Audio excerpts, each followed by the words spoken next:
Let's tackle a slightly more interesting division problem. So we're going to take 280 and divide it by 5. And I encourage you to pause this video and try to apply the technique that we've seen in the previous video to try to figure out what 280 divided by 5 is. So let's have our go at it. So we could rewrite this, we've already seen this, as 280 divided by 5. So the first question we can ask ourselves is, how many times does 5 go into 2? Well, 5 doesn't go into 2 at all. It goes 0 times. 0 times 5 is 0, and then we subtract. 2 minus 0 is 2, and now we can bring down the next digit, which in this case is an 8. And so we can ask ourselves, how many times does 5 go into 28 without going over it? So we could think, well, let's see, 5 times 5 is 25. 5 times 6 is 30. So 5 times 6 would go over to 28, so we would want to go back to 5 times 5. So 5 goes into 28 5 times. 5 times 5 is 25. And you subtract.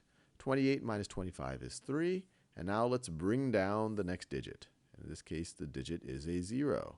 So how many times does 5 go into 30? Well, it goes exactly 6 times. We've already talked about that. 6 times 5 is 30. We subtract, and we have nothing left over. So we just figured out that 280 divided by 5 is equal to 56. Now, why did this work? Well, the first way to think about it, this was actually 200, and we were thinking about, do we put anything in the hundreds place here? So one way of thinking about it, how many hundreds of times does 5 go into 200? And it doesn't go any multiples of 100. And if that's a little confusing, don't worry too much about it. But I want you to really think deeply about the place notation. But then we were able to again extend it to, instead of just 200, but then 280. This 28 right over here, if you think about it, this 2 is in the hundreds place. This 8 is in the tens place. So this is really representing 280. And we said, how many tens of times does 5 go into 280? Well, it goes 5 tens times, or it goes 50 times. 50 times 5 is 250. When you subtract 250 from 280, you got 30. And there was no other things in the ones place here, so we just had to figure out how many times does 5 go into 30. So hopefully that gives you a sense of what's actually happening behind this little process, it's not just magic. We're really just keeping track of place value here.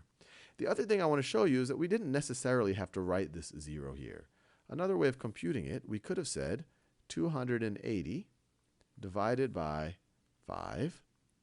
We could have said, how many times does 5 go into 2? Well, it doesn't go any times. So let's just think about 5 go into 28. 5 going into 28.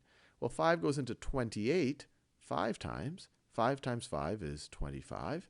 Subtract. 28 minus 25 is 3. Bring down the 0. 5 goes into 30 6 times. 6 times 5 is 30. And we have nothing left over.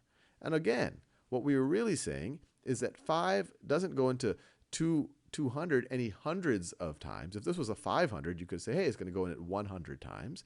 But instead we go, well, what about 5 going into 280? Well, it goes 50 times. 50 times 5 is 250. 280 minus 250 is 30. 5 goes into 30 6 times. So hopefully that makes a little bit of sense.